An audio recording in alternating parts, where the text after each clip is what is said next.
ఓవైపు AP assembly ఎన్నికలు, మరోవైపు లోక్సభ ఎన్నికల నేపథ్యంలో కర్ణాటకలో ఆసక్తికర సన్నివేశం చోటు చేసుకుంది. బెంగళూరు విమానాశ్రయంలో కనిపించిన ఈ దృశ్యం రాజకీయంగా చర్చనీయాంశమవుతోంది. అసలేం జరిగిందంటే, ఏపీ అసెంబ్లీ ఎన్నికలకు సమయం ముంచుకొస్తోంది. ఇప్పటికే ఎన్నికలు పూర్తి చేసుకున్న కర్ణాటక, తెలంగాణ రాష్ట్రాలు లోక్సభ ఎన్నికల కసరత్తు చేస్తున్నాయి. ఈలోగా బెంగళూరు విమానాశ్రయంలో ఆ రాష్ట్ర ఉప ముఖ్యమంత్రి, పీసీసీ అధ్యక్షుడు డీకే శివకుమార్, తెలుగుదేశం పార్టీ అధినేత చంద్రబాబు కలుసుకోవడం హాట్ టాపిక్గా మారింది. కుప్పం వెళ్లేందుకు హైదరాబాద్ నుంచి నేరుగా బెంగళూరు చేరుకున్న చంద్రబాబుకు నాగ్పూర్ వెళ్లేందుకు అక్కడికి చేరుకున్న డీకే శివకుమార్ ఎదురయ్యారు. ఇద్దరూ పరస్పరం కరచాలనం చేసుకుని ఫోటోకు పోజిచ్చారు. ఆ తర్వాత సెక్యూరిటీని వదిలి పక్కకు వెళ్లి కాసేపు చర్చించుకున్నారు.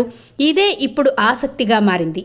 అంత పక్కకు వెళ్లి మాట్లాడుకోవాల్సిన విశేషాలేమున్నాయో అనే ప్రశ్నలు వినిపిస్తున్నాయి. సాధారణ విషయాలైతే పక్కకు వెళ్లి మాట్లాడుకోవాల్సిన అవసరం లేదు, రాజకీయాలే మాట్లాడుకుని ఉంటారు అనేది విశ్లేషకుల అంచనా. ఈ వీడియో ఇప్పుడు హల్చల్ చేస్తోంది.